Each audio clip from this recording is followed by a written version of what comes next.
결혼식의 주인공. 아들의 결혼 준비를 지켜보는데 왜 나의 결혼식이 자꾸 떠오를까? 그 시대와 달리 요즘은 많이 풍요로워진 것 같다.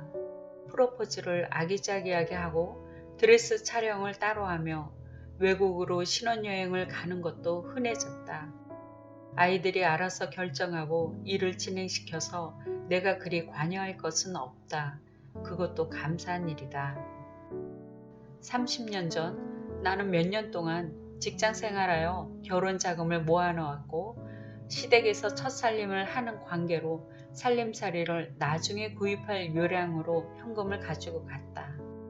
당장에 필요한 그릇이나 장롱은 가장 저렴한 것으로 구입했다. 왜냐하면 전도사는 이사를 자주 다닌다는 말을 들어서 좋은 것 장만하고 싶지가 않았다. 시댁에서 폐물을 해주겠다고 말했지만 사양했다. 보석에 관심이 없거니와 하늘나라 바닥재료를 위해 비싼 돈 치르는 게 아까웠다. 두 사람 다 결혼 기념으로 14K 금반지로 만족했다. 무엇보다 청년부에서 결혼관을 배웠기에 어떻게 하면 하나님이 기뻐하실 결혼을 할까 생각했다. 만일 이 청년을 포기하라고 하면 결혼 전날이라도 순종하겠다는 마음으로 주님이 우선되길 간절히 바랬다. 가장 성령 충만해야 하는 시기라고 해서 결혼식을 앞둔 두어 달 전부터 큐티를 꼬박꼬박 대학 노트에다 적었다. 아직도 그 노트를 펴보면 그때의 순수함을 느낀다. 기독교 100주년 기념관에 예식을 예약하고 하루하루 날짜를 기다렸다. 아무래도 결혼식 자체에 큰 비중을 두었다. 청첩장 디자인을 스스로 하여 인쇄소에 맡기고 파스텔로 일일이 색칠을 했다. 어떤 드레스를 입을까? 식사 대접은 무엇으로 할까? 누구에게 주례를 부탁하고 축가는 누구에게 의뢰할까? 등등 남들과 다를 바 없이 나와 전도사도 골몰하고 의논했다. 그 무렵 나는 한 권의 책을 읽게 되었다. 시베리아의 불꽃. 소련 공산 치하에서 박해를 받으며 살아가는 그리스도인들의 기록이었다. 믿음을 굳건하게 지킨 간증들로 여러 번 눈가를 적셨다. 그러다가 내 마음을 흔드는 부분이 나왔다. 결혼식에 관련된 내용이었다.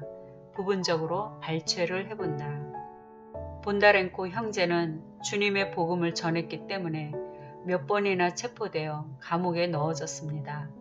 그는 오랫동안 독신이었습니다만 두 번째의 형이 끝나고 나왔을 때 결혼하게 되었습니다.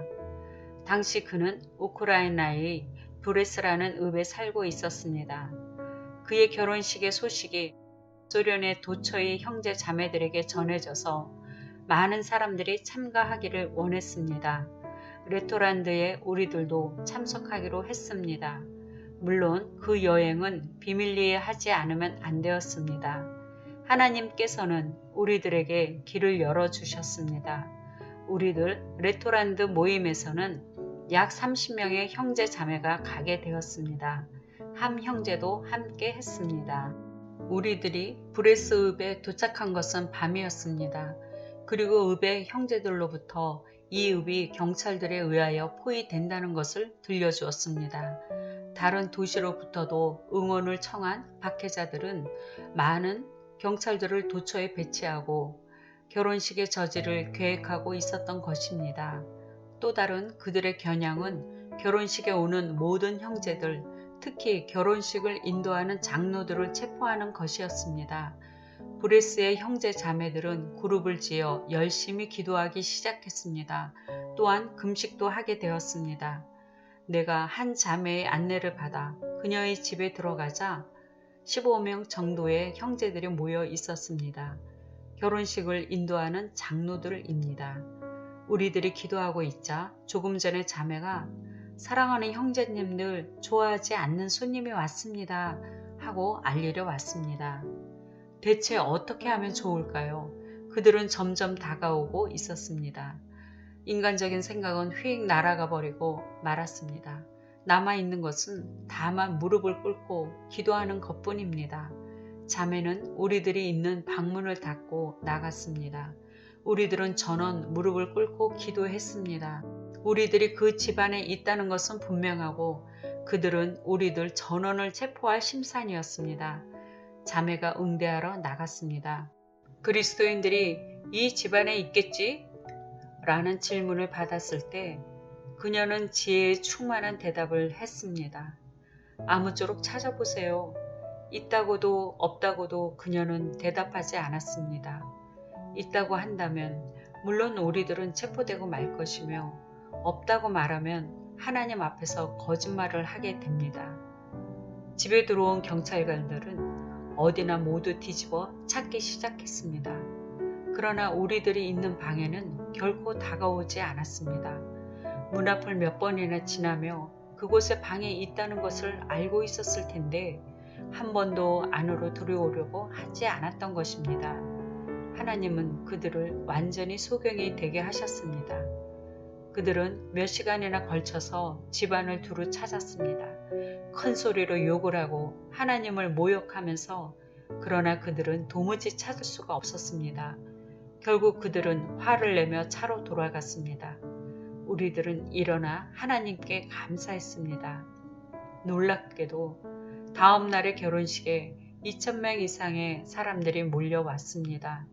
식장 주위에는 소방차가 줄을 서고 경찰들이 포위했습니다. 결혼식은 아침부터 저녁까지 계속되어 하나님의 말씀이 힘있게 전해졌습니다. 이 결혼식으로 말미암아 많은 사람들이 참 하나님을 만나고 믿음으로 인도되어 구원을 받았습니다. 그러나 많은 희생도 지불되었습니다. 많은 사람들이 체포되고 투옥되었습니다. 신랑인 본다렌코 형제 자신도 체포되어 3년의 형을 받았습니다. 그리고 본다렌코 형제가 들어간 감옥 가운데서 그의 간증을 통하여 강도범들이 구원으로 인도되었던 것입니다. 나는 책을 읽으며 뒤통수를 맞는 기분이 들었다. 아, 결혼식의 주인공은 오직 하나님이시구나. 이들은 결혼식에 신랑 신부를 내세운 게 아니라 복음 전도와 하나님의 영광을 위해 목숨을 걸었구나.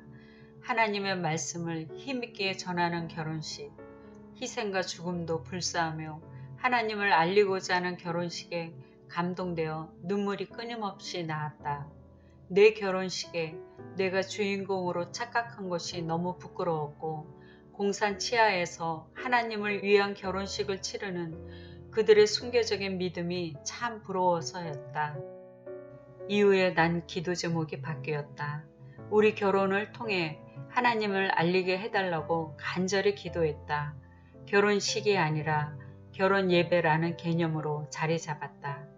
예배에 방해될 만한 것은 다 빼고 싶었다. 그 당시 비디오 촬영이 유행이었는데 이것을 빼버렸다. 아무래도 촬영 기사가 왔다 갔다 하면 예배에 집중하기가 어려울 것 같아서였다. 축가는 남편의 후배와 동기에게 부탁했다. 남편의 교회 성가대 지휘자인 지금은 다 알만한 성가사가 막 데뷔를 하여 축가를 하겠다는 것을 정중히 사과했다. 예배를 단순하게 만들어 하나님만이 주인공 되게 하고 싶었다. 결혼식 당일 나는 속으로 사람들이 지금 이 순간 하나님을 만나게 해달라는 기도를 했다. 우리가 아닌 하나님이 이 시간 주인공이심을 상기했다. 과연 하나님은 예배의 주인공이신 것처럼 결혼 예배에서도 주인이셨다.